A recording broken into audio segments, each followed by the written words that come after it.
responded to the wrongs in the criminal justice system by putting things in place to correct them. Hi, Ike. Hey, that's how you Aisha, doing? but I gotta Hold put on, man. Oh Aisha, my. I gotta push back. But that's You back. know what? Okay. Look, we friends. Suave always We pushing back. friends. That's to be Love. expected. That's what love does. This is Yeah. gonna be a great show. Oh It's I gonna be a mean, yes, great it is. show. I Yes, mean, does it it balance out though? is. Does it balance out? That's what I'm saying. Does it balance out? Yeah.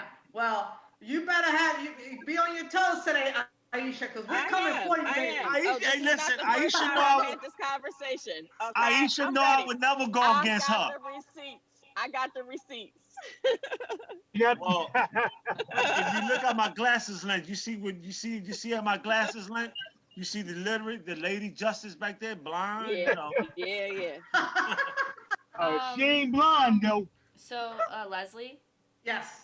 I'm just Hey, yo, gonna press down. I'm just gonna make Girl, sure you can hear your intro real quick, okay? Okay. All right, guys, we're ready. Do you hear it? Yes. Yes. Okay, so I am going to now turn on the mic, and I'm just gonna start the intro, and then you just come in whenever you come in. All right? Yes. All We're ready. right.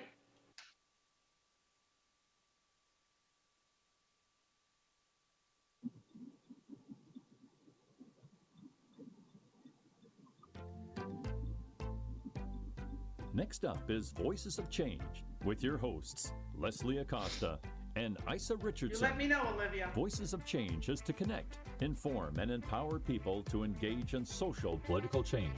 Right here on Usula Radio.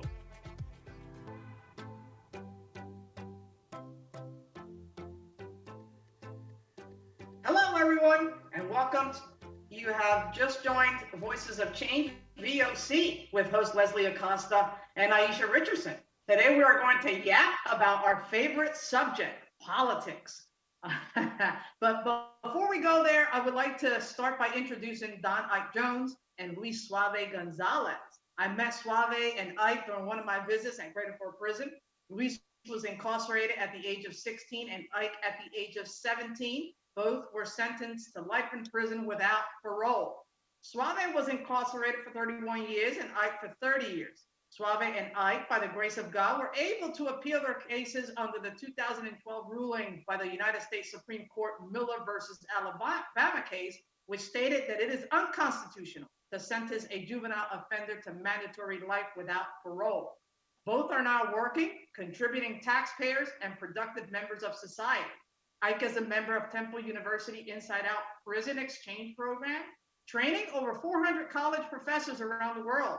Suave is an author, artist, and currently working on a documentary with renowned journalist Maria Hinojosa, so soon to be released on Netflix. Now, Aisha, how are you? And we haven't had this show in a minute, in a hot minute, Yeah. but we're Yeah. but we're but we're going to have an interesting conversation today with our two favorite people, Ike Yes. and Suave. It's going to be interesting. The exchange is going to be a little heated, but that's okay.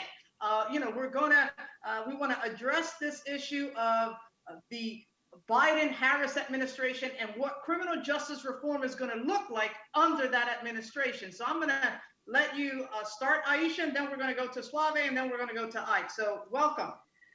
Well, I'm so glad to be back. This is an incredibly important issue. It's one that's, of course, near and dear to both of our hearts. And so, Don and Swab are my brothers, and I love them so much. And I'm just so proud of the work that they do and have been doing and will continue to do. And one thing that happened during the pandemic was that I had a chance to participate in some of the electoral politics for the DNC. And a friend of mine was on the DNC policy committee and had a chance to be able to recommend some policies for the Biden administration and got them into the platform for the Democratic National Committee. 4 of them got in. 4 of them they were already dealing with, and 4 they're going to look at in the first 100 days of the administration. So I'm just really excited about participatory democracy. And so I'm really excited to be here. The Yeah. feed from the directly to the campaign folks and into the administration. Well, let me just say this, and Suave and Ike, you guys are going to chime in on this issue. We were talking about this before we started the show. You know, Biden and Harris, they have a slippery slope record when it comes to criminal justice reform. Suave, we talked about this. Ike, you can chime in. I'm not too happy about it. You know, under Biden, and we have to say this, 1994 crime bill, and we go back to that issue, not only did he whip votes for that crime bill, he can probably say now that he has evolved in his political ideology, but as a result of that bill, our prison population stands at 2.3 million currently, right? Suave, you did 31 years in prison. Ike, you did 30 plus years, affected also by this issue, by this crime bill. We have a lot of Black and brown people affected by that crime bill still today. How are they going to address this issue? How are they going to evolve in addition to what Donald Trump has done of December in 2018, where they also did some reform with the criminal justice reform bill, where a lot of people, almost 3,000 people have been able to be released under the administration of Trump because of his initiative on criminal justice reform. So Suave, chime in on here. Let's talk about that. Let's have a raw conversation about that. Go ahead, my man. A raw conversation is that, as you stated, Ike and I have been affected by Joe Biden directly and that crime bill. So I don't know what an administration would look like right now, but I would say this, that if they trying to right a wrong, then we need to really right that wrong and not say that they're the best candidates because we hate Trump. And I'm not defending Trump, but Trump ain't done nothing either. He ain't moved the needle with his crime, with his reform bill. That was just a Band-Aid on the problem. He did not move the needle at all. Nothing changed. We still at 2+ million people incarcerated, right? We still dealing with wrongful convictions. We still have an immense amount of juveniles across the country. They're still in prison. We still have juveniles they can't get life now, but they're getting 80, 90, 100 years, which equals to life. You know, we still got to address that, right? And I would say this, that before we cast a vote for anybody, look at their history, look at their records, and make that decision on your own. Because to me, Biden and Harris, they both done stuff in the criminal justice system that affected our people, and they're still affecting our people. So to come out now and say, well, I changed, well, it's like me telling you, I went to prison for 31 years and I changed too. And y'all still don't believe it. We still get prosecuted when we go get jobs and we go get housing. You still hold that against us, right? So let's hold them accountable. Let's hold them accountable for what they've done, right? And let's not be so quick to say, well, you know, they changed because we hit another party. Let's study that. Let's study them. Yeah. Let me ask you something, Suave and Ike. You know, juvenile lifers in this country, we have over 2,000 juvenile lifers in the United States. In Pennsylvania alone, we have 500 of them. 500 in Pennsylvania. And plus. In Pennsylvania. Okay, let's talk about Harris and her record when it came to juvenile lifers and how she dealt with that issue when she was Attorney General. Can we talk about that? Well, Harris said when California was trying to pass a bill to address wrongful conviction, let's address that first.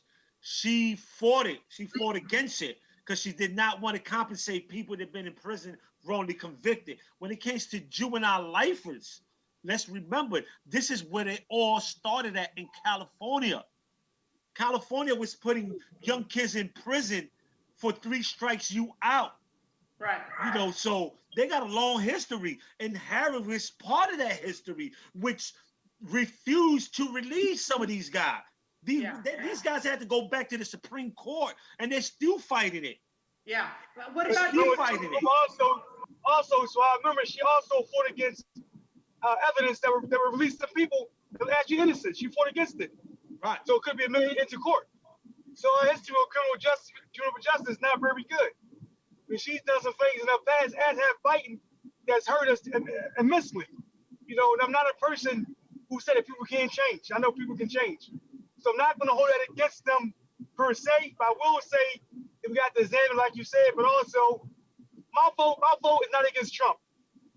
My vote is for the person who's going to be the best for the job. I don't care what party you're with. That's my vote, period. Who's best fit for the job? And at this point, to me personally, they're best fit. I mean, you said what Trump did was just a band-aid. It was, but it was something. It was something that was very positive, though. When 2,000 people come home is a lot of people. That's not nothing. Just to gloss over. He did something that a lot of administrations didn't do. I'm gonna give him credit. I'm gonna give him credit for that. I gotta give him credit for that. You always criticize Trump, do something wrong, do something right, give him a little credit for it. So I'm gonna give him credit for that. And Biden was definitely a bulldog when it came to criminal justice initiatives, the crime bill, things of that nature.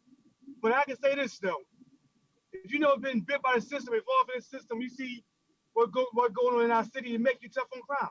Like I work right now with CCIP. So I get every violent crime in the city come across my phone. And right now, just last night, you had in the city of Philadelphia, you had, I believe it's 13 shootings, 4 stabbings, I believe 2 homicides. So looking at those numbers from a perspective, you would think you need to be tough on crime if you don't know actually what's really going on. So I think before we address the crime, you address the social. A lot of these things going on now are social problems. It's a problem because we've been X'd out of a lot of opportunities in our community. Right. Till we fix those things, crime will continue to happen. Right. So I think whoever comes up has got to address those systemic issues first. Those things are very important. I agree. Aisha, you can chime in here. Obviously, you are a staunch supporter of the Biden-Harris administration. These are real issues, Aisha. People have been affected. Research. Right. Yes. People have been affected by decisions that these folks have made. I mean, detrimental effects by this. How would you counteract that argument? People do evolve, like Suave says like, people do evolve. I think, so I think we, like Ike was saying, we have to look at everything in context, right? Because right now, the rates of murders are probably where they were in the 90s when the crime bill was developed. And there were people who were losing their children to excuse me just a second, to violence, and they were coming out to protest against what was happening, and they put the pressure on all of their elected officials to solve the issue. And so the crime bill was part of that solution, and there were drive-by shootings going on, and we also had gun regulation in the crime bill that took some of the automatic weapons off the streets, because there were so many people that were being killed by drive-by shootings. So the crime bill, you have to look at it in the context of when it was created. Okay, we're not going to go back there. Right. We're not going to go back there. So that was failed policy. Right. Except for getting these guns off the street, that was failed policy. So, but moving forward, I think that we need to be very careful about how we approach the Trump administration's treatment of folks who are incarcerated and formerly convicted, because Trump and McConnell are putting all these judges on the benches that are making decisions that are detrimental to folks who are formerly convicted and coming home. In Florida, they just upheld a rule that if you're formerly convicted, you have to pay your fines in order for you to vote. That's 800,000 people that they've taken off the voting rolls. That is a poll tax. Yeah. That's a poll tax, right? So we have to be real careful about we have to see what people do, and we have to recognize what they say, right? So I think that part of the issue with the crime bill is that both Biden and Harris have evolved. When she was in San Francisco, she refused to seek the death penalty, even against someone who was accused of murdering a cop. She stopped prosecuting young girls who were being trafficked as prostitutes because they were victims. And she created something called Back on Track in San Francisco that was a that was a way to get young people. It was a diversionary program that became adopted statewide. So everywhere she goes, she's dealing within a broken system, but she's trying to correct that system, which I feel like as in a national level, she would be uniquely qualified to be able to sit on a task force that looks at ways to be able to repair our broken criminal justice system. And in Pennsylvania itself, we are decarcerating, maybe not as fast as we should be, but we're less. When we came in, when you came in, we had almost 52,000 incarcerated. We're down to like 44, I think. Yeah. 44,000. So stuff is happening and may not be happening. And I think then they close retreat too. They Yeah. close retreat. Which one they closed, Suave? So did they Oh, close retreat, right? Yeah, your Which mic one? is Retreat in Waynesburg. Suave, your mic is Wayne off. in Waynesburg, I believe. Wayne, it may not be the kind of progress that the fast progress that we want, but I think that it is progress, and I think that we have to acknowledge, the DOC in Pennsylvania is broken too, but I think that we need to make sure that we sit at the table where the decisions are being made, so that we're not on the menu. Yeah. Well, Suave, the prison system is a very complex issue. Very complex issue. Uh, the system is antiquated. It's a money-making business. What's up? It's not about Hey, look, rehabilitation. I'm It's good. more about punishment. What? And that mindset has to definitely change in order to move on that front. What currently Ike and yourself are working on? Because you've done a lot of advocacy. You speak to different universities. Ike does the same. Um, what would you like to see being affected, even myself, by the criminal justice system? That I did like a 5-month bid in a federal prison, which is another conversation to have. What would you like to see in a Biden-Harris administration? What would you like to see? How would you like those changes and those solutions to come about? I mean, I would like to see fair treatment of Black and brown people in the criminal justice system, period. Right? Period. On all levels. How you doing? On all You levels. smell? Because to me, it's smell? important that my people it's get fine. a fair Something shake. like that. You fine? Like Hey, Aisha said, Show like love. Aisha said, Excuse me, Kevin. I want my people to be at the table and not in the menu, right? We always end up in the menu, and all these That's right. conversations, right? They come to us, they come into our community, get our vote, but we get put on the menu. I want my people nationwide to be on the table and not a footnote when you need to highlight something. That's what I want. That's what I would like to see that administration look. In Pennsylvania, I still want parole eligibility for all lifers, right? We still fighting that issue, because now, they got around that issue. A year ago, they was pushing hard. Now they got around it because we have a lieutenant governor, that's flexible and in pushing for people to get commuted. But I'm saying that's great. That's wonderful. We've seen more of our people. We got 2 Latinos that's been commuted since the lieutenant governor's been in office. Yeah. Francisco Mojica and Adolfo Carrillo, right? However, that's not enough. Let's pass legislation that mandate that lifers could go for parole after a certain amount of years, because commutation is not guaranteed. Yeah. That's like a lottery. That's not guaranteed. So let's have something on the books.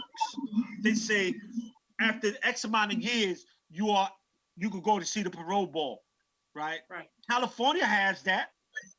Unfortunately, in California, you could go see Charles Manson sold parole every 2 years till he died.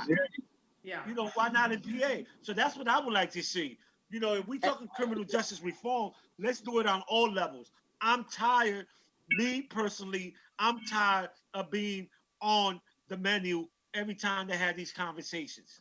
And I mean, I think that that's important. It's very important what Suave said, because we have to look at this current governor, this current lieutenant governor, are supportive of criminal justice reform, but we also have someone who's waiting in the wings in Josh Shapiro, who is not.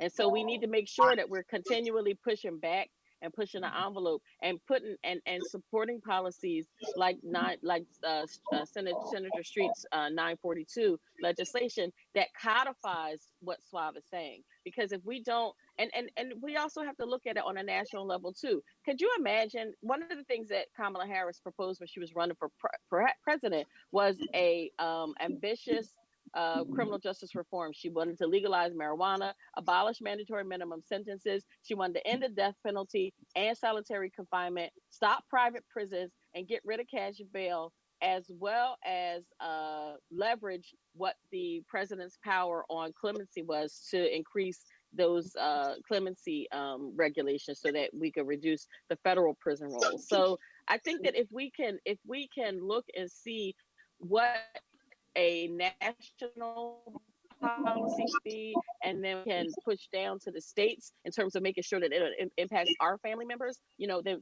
we'll be moving the needle. And the other thing is that we have to talk about, Aisha, Suave, and Ike, is, when you come out of prison, you come out with a record. Can't get around that. That affects your ability to get a house. It affects your ability to get a loan. It affects your ability to work and be a productive member of society. Thank God that Ike and even Suave, with the connections that they made inside of the prison, they were able to come out and have a support system in place to help them get to the next level.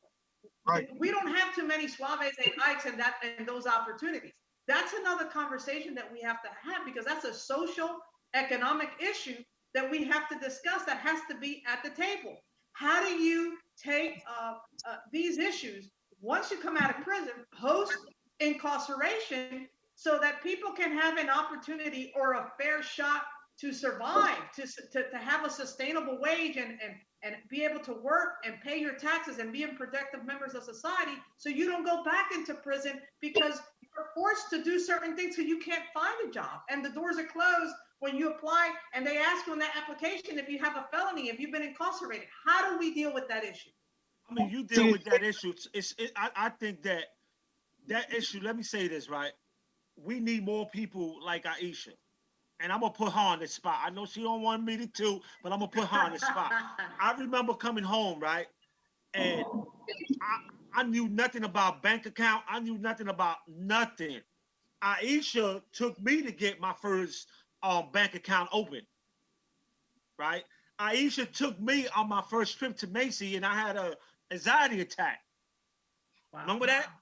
So we need more people that understand the issue, they deal with the issues hands-on, because she deals with the politics, but she also knows the human side. That's right. Right? She also knows the human side. So, a lot of the stuff that I was able to do when I first came home in my 6-7 months, my first 6-7 months, was because I had somebody like her. Because if it wasn't for her, yo. Look who pulled up on me.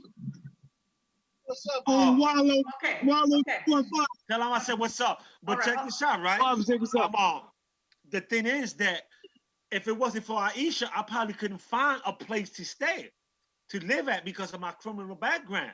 So we need people that's working hands-on politics and the human side. And we don't have too many of them.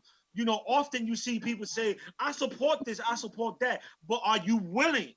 Are you willing to adapt a person that come home and say, you know what? I'm going to show you how to open that bank account. I'm going to show you how to fill out this application. I'm going to show you how to do this. We need people like that, because sometimes we play the politics and we say, we support this, but are you willing to do that? Yeah. How many times we walk down the street and we see somebody sleeping on the sidewalk and we automatic use our bias and say, well, there must be drug addicts. There must be this. No, you don't know if that person been on hard time. We don't stop to ask, because that's not our mission. We need people to make this issue their mission. And to me, personally, I owe Aisha, a whole lot. Because if it wasn't for her, I'd probably still be somewhere else lost. Because she literally took me by the hand and said, I'm going to show you how to do this. She even got me an internship where she works at, where she was working at the time, right? And showed me a whole lot of stuff about the workplace, how to conduct myself, how to do certain things, how to work the computer, Them little things matter when you're coming home from prison after decades. Well, To have somebody Yeah. with that knowledge guiding you through the way. well, let me just say this, Aisha, and I think we had, and I think, I mean, that aspect that you're saying, someone guiding you, putting the human aspect to this is very important, because sometimes we leave that human aspect out of this whole process of feeling compelled to help people that have a background. But I remember, Aisha, and Suave, remember when we did the business expo at Greater Fort Prison, that we were able to have a table discussion. We bring different people from the community inside of the prison system so that they can help people that are coming out of prison, being released within the next within 2 months or 30 days, how to navigate the system. And I think if that can be implemented, something like that can be implemented across the board, not only here in Pennsylvania, but I'm saying nationally. I think that would be a step in the right direction to be able to have some type of a sustainability plan that focuses on what we did, how to run a business, how to open a business, how to tap into public assistance before you come out, how to get an ID. Because all of these issues are important when you come out. You have to have these things in order to function in society. So I think all those things are important. But let me just say this, and I want to talk about this, and I want you, Aisha, to chime in on this. Policy is very important at the forefront of this issue of criminal justice reform. I remember sitting in when I was a state rep, I was on the appropriations committee, and I did an interview with Justice Bear. And you know what that judge told me? An administrative judge. We do not set the policies. You do. Harrisburg does. We have to interpret the law. And so when you have politicians voting to increase or to revert back to mandatory minimums, to give par sentencing, that falls back on the politicians. It doesn't fall back on the judges, because all they do is interpret that law. And guess what? Harrisburg and the Appropriations Committee, they give a lot of money to the court system. We have to then attack the power of the purse if politicians are not passing legislation that favors helping prisoners when they do come out, decreasing the incarcerating, doing things on the criminal justice reform to help not to exacerbate this problem or to balloon our prison population. So policy definitely has to be at the forefront of this. I agree. It does.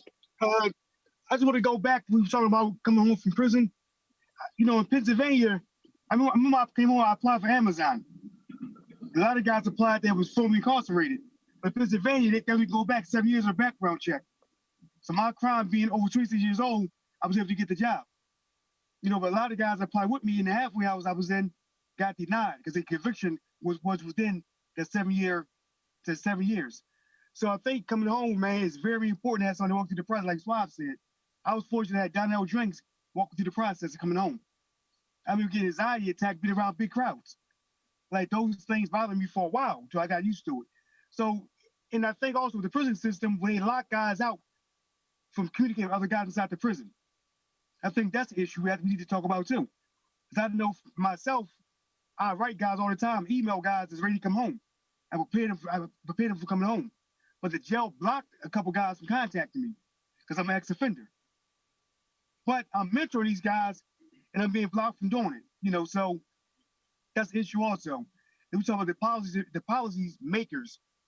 I think for the most part, other than people like Sharif Street, people who know, who came out of prison, who met us on a human level, they look at us as a number. They look at us as our crime, so you get to know us. So I think it's very important to highlight, like the Kenyatta Johnsons, you know, the Anthony Hardy Williams, the people that comes out of prison and talk to us. When they meet us, a lot of times we change their perspective on who a criminal is. So I think it's important, man. I think them judges, the interns, legislators should have opportunity to come out of prisons and meet guys who you're affecting their lives. Yeah. You know, for the most part, they don't see us. They see a crime. They see a number. You know, when you look at a mother crying about a son who was murdered, or daughter who was murdered. Like, it's hard to do. I do it every day now in my job now. It's hard to do. It makes you want to be tough on crime. But also you got to look at the person and ask, why did he do it? Why? What happened to him to make him do something like this? A lot of times, always, not to be racist, but the white guys do something is he got mental issues. He's abused as a child. But when people of color do it, they just bad people. So that got to be addressed too. The racism in our system is rampant. Until we address those underlying issues, we're gonna go back to the same thing that we have now. But I think though, I'm gonna be honest with Kamala Harris and Joe Biden. I think with their experience, with their evolution, we stand a good chance to get some good things done. I'm gonna say that. But also I want to make sure we don't forget it's important on the national level, but we got to focus on the local level. We can't get too caught up in that presidential race, not to diminish it, but let people on this level slip in like Shapiro, who shouldn't be in. So I think we got to concentrate on these local races also. So you mentioned Shapiro. He mentioned Shapiro. Yeah. What expand on that a little bit, and what's the issue with Shapiro currently? Well, I mean, I think that he sits on the pardon board, and he has not been he has been the sort of the counter person to Fetterman, who has really embraced pardons as a way to transform people's lives. And so I think that I think that some really hard work needs to be done with him in terms of like doing the relationship building that Suave and Ike did when they were inside. I think that relationship building was critical to be able to transform how people see folks who are on the inside and how they're preparing to be on the outside. So that kind of relationship building is something that Don and Suave were excellent at, and many of folks who are still incarcerated are excellent at. Unfortunately, because of the COVID-19 shutdown, it's just very hard to get into the prisons. I'm very, very happy to have a great relationship with Wetzel, in that we've been invited to go to look at the mini Scandinavia model at SCI Chester while the pandemic is going on. We haven't booked the trip yet. We haven't. I want to go. I want to make sure I'm on that list. All right. I got you. I got I got you. So I think the bottom line is that relationship building and the ability to effectively argue your point, but also have people see the transformation is what's critical. Because if people don't see it with their own eyes, it's hard to believe it. And there's a reason why we don't have murders in Montgomery County. Like there's a reason why North Philly is hot. North Philly is the poorest area in the country. Leslie, you know that.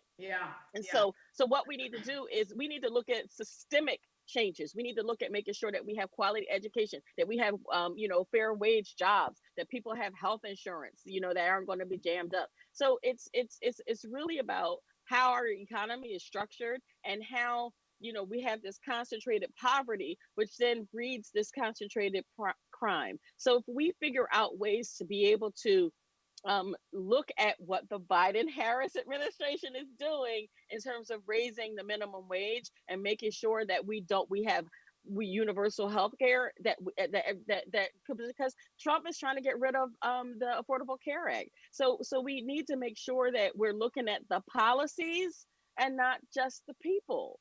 So giving an opportunity to be able to get to know the candidates also is a good way to be able to figure out how we go, how we move. Because if we never went to Muncie, if we never went to Chester, if we never went to Graterford, if we never went to Phoenix, we would never know.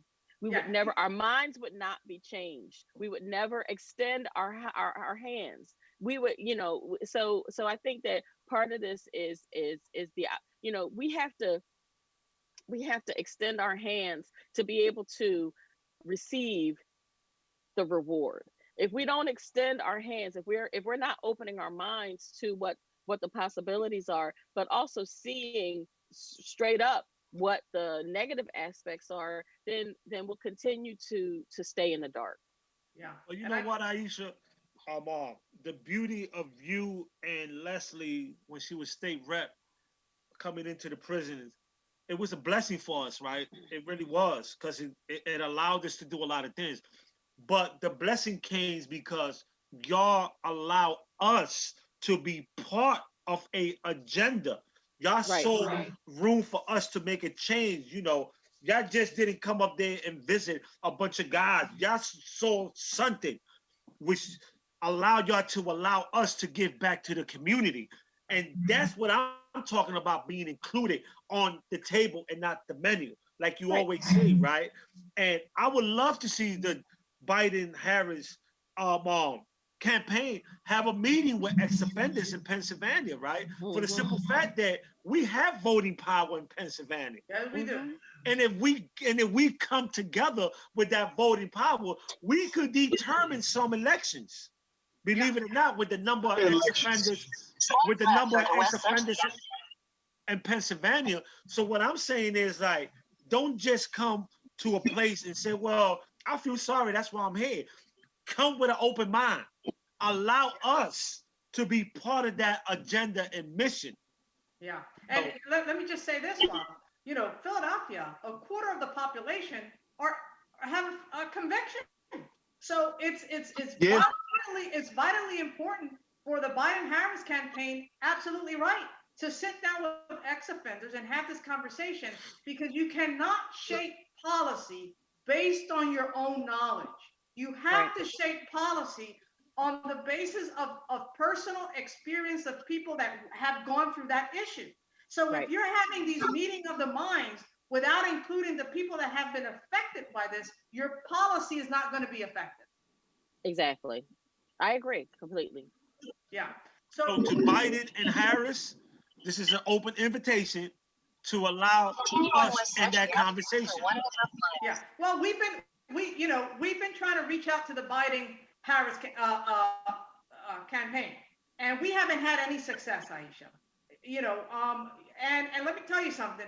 You cannot take anything for granted here, and you cannot exclude any group out, whether you're Black, Latino, which are a heavy voting block for the Harris Biden campaign. And if the Harris Biden campaign do not get the level of vote that Obama got in 2012 with Black and Latino votes, I hate to say this, they're not going to win this election. Okay? Right. The Trump campaign cracked a 26% vote Latino vote. And you have a lot of Latinos that are looking and are talking and discussing voting for the Trump administration. So they cannot take our votes for granted and think, oh, we got this in the bag. No, they do not. No, they do not. That's the mistake Hillary made. Correct. That is absolutely correct. So I think, you're right, Suave. We need to, somehow they need to sit with ex-offenders and have this conversation sooner rather than later. I mean, it's only like 40-something days left. Exactly right. Exactly. What else we have on the table, Aisha? Well, I mean, I think that I would love to see a Biden Harris forum on criminal justice reform. I think that there is a lot of value in that. I think that one of the things that I talked to Suave about was doing the voter registration and making sure that folks who are eligible to vote are get the mail-in ballot applications as well. I mean, this education is critical. It's civic engagement. There, like we maybe we should just do like a forum on criminal justice reform in general. So that we can talk about. I mean, I know we're talking about it ourselves, but I think that we should be bringing folks on maybe on our next show to dig down deeper and talk about this issue so that we can educate the population about where we're at, what are the issues. And then I also think that we should be looking at a criminal justice task force to be able to recommend policies, but not only policies but programs and funding to be able to do some of the things that Swab was talking about, which is go inside and make sure that people are actually prepared to come home. To go home. So I love being able to do what I do. When I got his documents, his parole documents, I fought because he got a And decision, and then it got amended. And the so next day, it was right. So it was, but it took it from January until April to be able to until the next time the parole board met for it to be finalized at the right? amended version. And so when they sent it to me before they sent it to Ike, and I was able to call his wife and tell his wife he's coming home, that was Yeah, like the best Hey, feeling I in the knew you world. was coming home before anybody else. I it know was you. it You was yeah. it You went was first. but I think that needs to be a not an anomaly, right? Yeah. Because people need to Right, know what their status is, and right. it was a unique position to be in.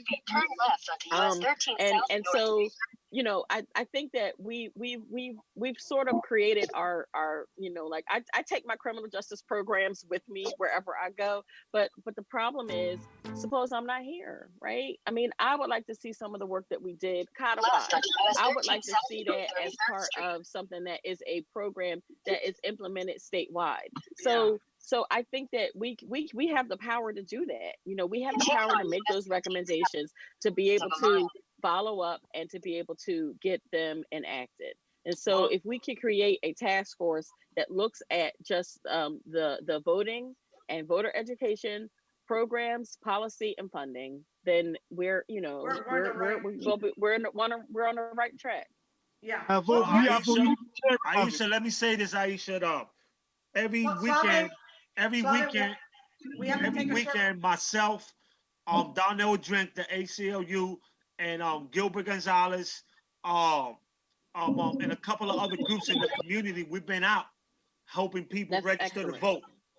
vote. The next one is on the 19th in Fur Hill Park. We be out there.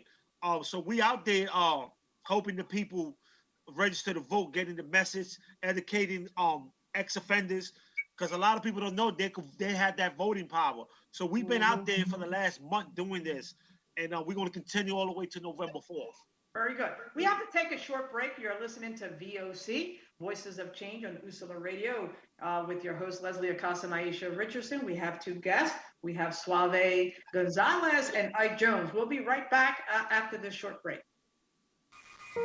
Hey, Ike, Yep, next Saturday. I'll be there. Nell already told me. Now I need you to In 1,000 feet, turn right I want to do the show from out there, right? With some of the people from your group about this homicides in the city, because we're gonna be right in Kensington.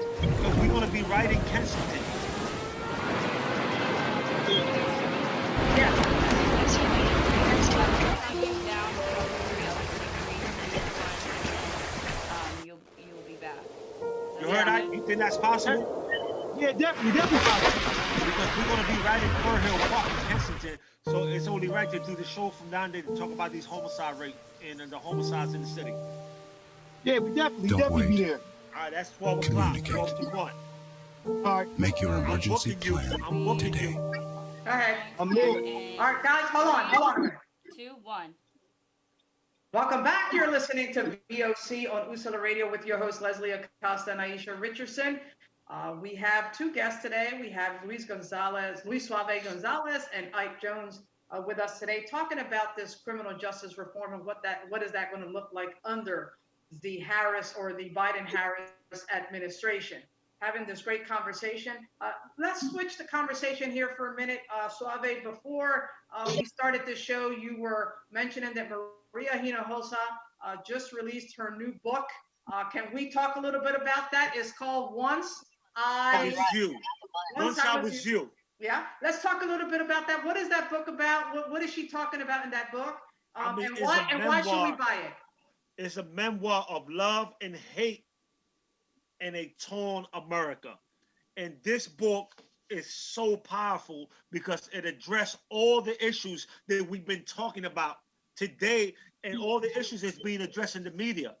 It addressed the reason why America hate the marginalized community, why America hates us so much, and I'm talking about us, black and brown. It addressed the issues of being a woman in the journalism business and being discriminated on. It addressed issues of incarceration and how she came into the prisons in PA, SCI Grateful, and met a wonderful person. It, this book here is I recommend everybody to read this book because Okay. it will change your life. Let me just. It will give you a different perspective. You have to Yes. lower your radio because it's interfering with what I guess is your instructions on how to turn left and right. But let me just say this. Suave, Maria Hinojosa, for people who do not know, she is a renowned journalist with Futuro Media Group. She also has a show, or she's a contributor at MSNBC on Saturdays, often on MSNBC. She has a show with Ursula on Mondays and Friday. She's been friends with Suave for more than 30 years. She has followed his career when he was incarcerated as a juvenile for more than 30 years. She's currently working with Suave. They've been working on a documentary that's soon to be released on Netflix.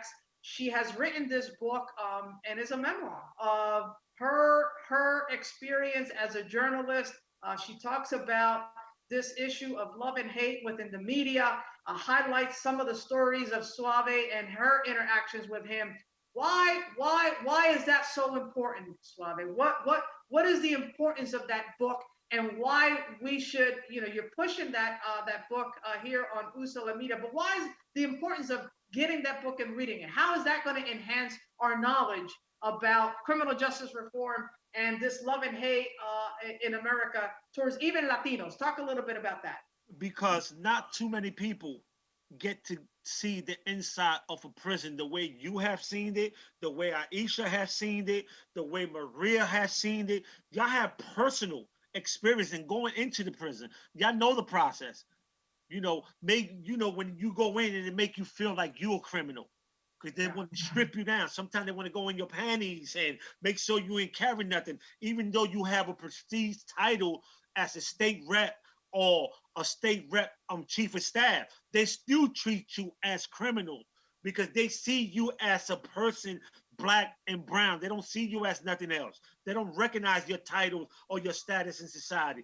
That's why this book is important, because it gives you an insight of places that we probably never going to go into. This woman been in places that a lot of us never going to get into. This woman has interviewed Supreme Court justices, right? And have knowledge of the criminal justice system that a lot of people probably never going to have, right? And if you read this book, you're going to discover yourself, because you might not know her, she might not know you, but she's representing you in this book. She's speaking about you and your issues. That's why this book is important. Yeah. And if you read it, it will have you in tears, right? To see how she sacrificed so much of her life to bring these stories to the media and to represent us. Often we see somebody, oh, Leslie just went into the prison, she's just a state rep. But we don't see what's behind the scene, when the sacrifice they got make to go into the prison. The family time they got cut to dedicate some time to us in the prison. That's the importance of this book and the work. Because people see Aisha, oh, that's Aisha, she's do that. We automatically think that she's supposed to do that. We don't think about Aisha's family. We don't think about the sacrifice that she make to help us, right? And how it takes from your family time. We don't see that, because when we live in this bubble, when we in the prisons, that all we see is what we see in front of us. We can't see past that because we in that bubble. And that's why when you read this book, you will see the sacrifice, the pain, the 3 miscarriages that she had, but still got up and went to work to bring these stories to the media. It's like, it's a book that... What's the name of the book again, Swap? Once I Was You. And as soon as I'm done with it, I'm going to give it to Aisha. And then Aisha could give it to the next reader. If you can't buy it, we're going to take turns reading it. But I think everybody should read this book if you want it. I'm buying 10 books. I already bought them. and I'm gonna put them all online on behalf of a justice conversation. We're gonna give them out to some of the viewers because Okay. I just think that it's a book that it's a must read. It's a Okay. must read. All right. Well, then, for the viewers and listener, we're promoting Maria Hinojosa's book. And so, hopefully, Swami, you will put it up on your Once Facebook page. once I Once was I you, was you. And, a memoir of love and hate in a torn America. okay, very good. Aisha, we're concluding this. We have about probably about 5 minutes left. Let's talk about, Swami was mentioning this issue of murder rates here in the city of Philadelphia. That's a Yeah. big issue, Aisha. The crime in Philadelphia, the poverty level is up in Philadelphia, and with that comes issues. With that comes crime, issues that sometimes often we don't know how to tackle. Talk to me a little bit about the commissioner. She's been in her position, what I would say, what a couple 6 months or 6 to 7 months now in her position. What is being done on that front locally to address the rise in our murder rates here in the city of Philadelphia? What's going on, Aisha? Well, so there was a group violence initiative program that is being funded to be able to look at how to get the shooters off the street, how to be able to provide resources and jobs, stipends, things that would help people to be able to take care of their families and folks that want to get out to provide them with the pathway out. I saw a Facebook posting last week, and somebody was blaming the increase in gun violence on Larry Krasner, and I was Yeah, just that's like, ridiculous. what? Like that doesn't have any, whatever Larry Krasner is doing with his progressive policies doesn't have anything to do with the gun violence. And I just thought that that really, that this issue of gun violence is complex and is deep, and it's deep seated, and it has to do with people who are dealing with trauma who is not that's not being addressed. I think it has to do with our failed public school system, our lack of job opportunities. I mean, I was talking to someone else who was just doing this organizing around the Poor People's Campaign, and this coronavirus was a sort of heaven sent for the capitalists and corporate entities who really wanted to downsize anyway. Some of these jobs that have been lost are not coming back.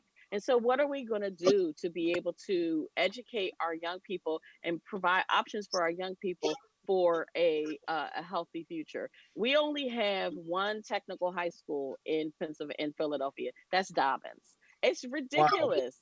It's ridiculous that we are not providing opportunities for people to be able to go into the trades. It's ridiculous that we're not providing opportunities for all learners. I mean, this was something that we dealt with in the 197, where we had this really 50% dropout rate, high school dropout rate. And Yeah. so if we're not figuring out a way to be able to create these quality public education opportunities for young people, then we're doing this a disservice. This gun violence is not about the DA, right? And so I just feel like we're not we're I mean, the rollout of the group violence initiative was delayed because of COVID, but COVID, we're seeing this spike in gun violence. So Don is out there on the street every day. He's seeing it. I see the data, right? Yeah. I Yeah. know one thing is coming up is 6ABC is doing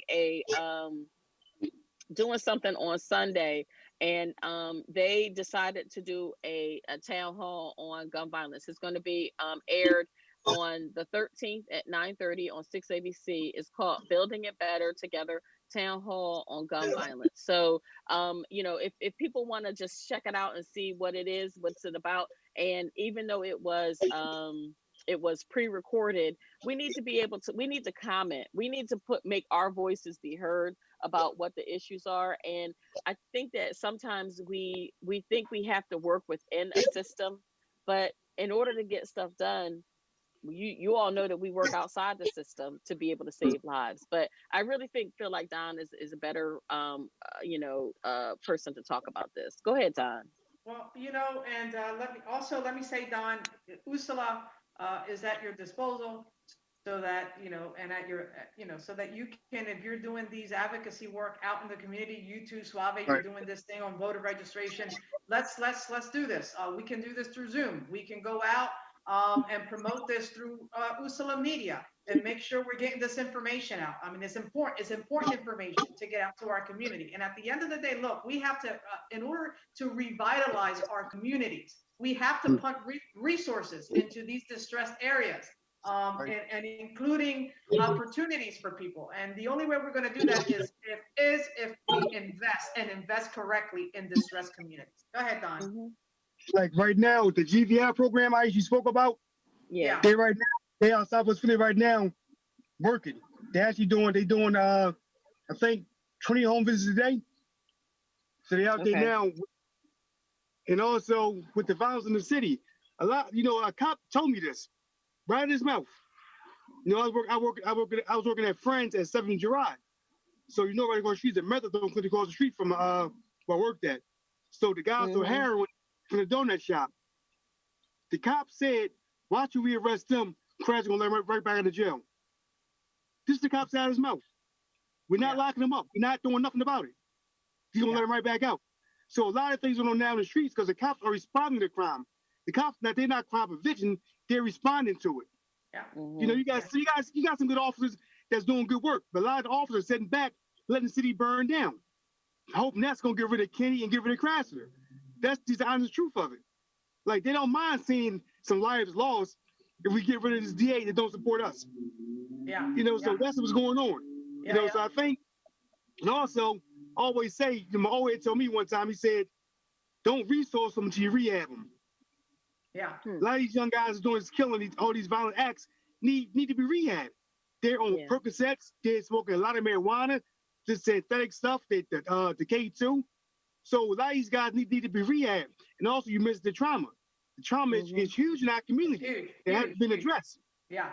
So I think go ahead, Leslie. And oftentimes a lot of these guys, individuals, they're dual diagnosis. They have mental health and they have drug addictions, and that also contributes to this issue. But listen, we have to go. It's 9:56. We've concluded the show. We have to come back and have this conversation. Absolutely. And we have to definitely have this conversation. Hopefully, we can, Suave and Ike and Aisha, somehow get someone from the Biden administration to discuss this issue of criminal justice reform, specifically here in Philadelphia, that it's excessively high, and we need to do a lot of work on that front. But you are listening to VOC with your host, Leslie Acosta and Aisha Richardson. Suave, thank you for always contributing. Thank you for what you do. I thank you for what you're doing in the community. Aisha, thank you, because you're doing excellent work. Not only on the policy front, you're doing a lot of work in the community and helping folks just with information. So thank you all for what you do. See you at the next show, next Saturday, right here on Usala Media. Thank you and have a great day. Bye-bye. All right, y'all. Hey, Suave, I gotta get that book. Aisha, good to see you, honey. It's good to see you too. And when that criminal justice reform forum is with the Biden administration, because I was just texting them, I will let y'all